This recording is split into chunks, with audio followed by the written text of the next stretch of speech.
হ্যাঁ বন্ধুরা, পাত্রী উধাও, পথে 150 বরযাত্রী। শোনেন বিস্তারিত ঘটনা। একেবারে ভ্যানিশ। শুধু তো পাত্রী নয়, পাত্রীপক্ষেরও টিকিট দেখা মিলল না। সেজে গুজে বরযাত্রী নিয়ে এসে শেষে পুলিশে ডায়েরি করে ঘরে ফিরলেন দীপক।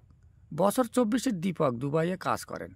ইনস্টাগ্রামে তার সঙ্গে পরিচয় হয় জনৈক মনোপ্রীত কৌরের। কোনো দিন সামনাসামনি দেখা হয়নি, তবে 3 বছর চুটিয়ে প্রেম করেছে তারা।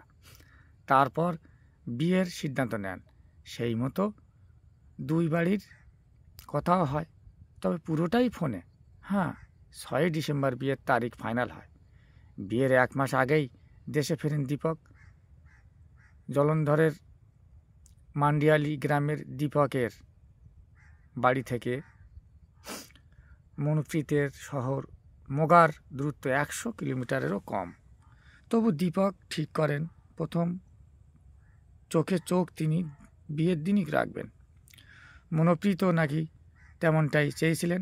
অবশেষে আসে শুভ দিন।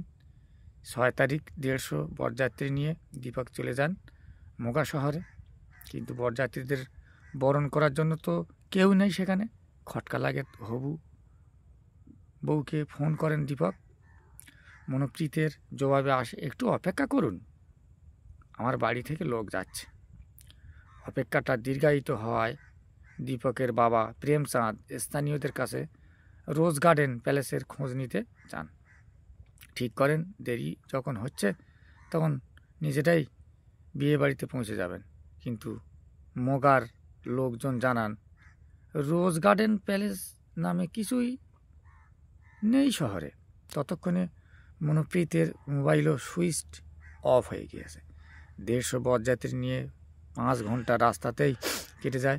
শেষে দীপকই থানায় যাওয়ার কথা বলেন পুলিশকে। প্রেমচাঁদ বলেন, আমি 5-10 জনকে নিয়ে আসবো বলেছিলাম, কিন্তু মেয়ের মা বলেন কম করে 150 বরযাত্রী না এলে ওদের সম্মান থাকবে না।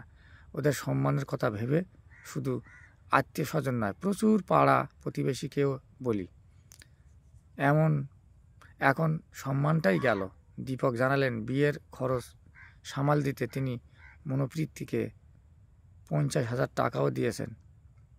মোগার পুলিশ জানিয়েছে যে নম্বরে দীপক ফোন করতেন এবং যে অ্যাকাউন্টে টাকা পাঠিয়েছিলেন তার সূত্র দীপকের পাত্রীকে ধরা যাবে।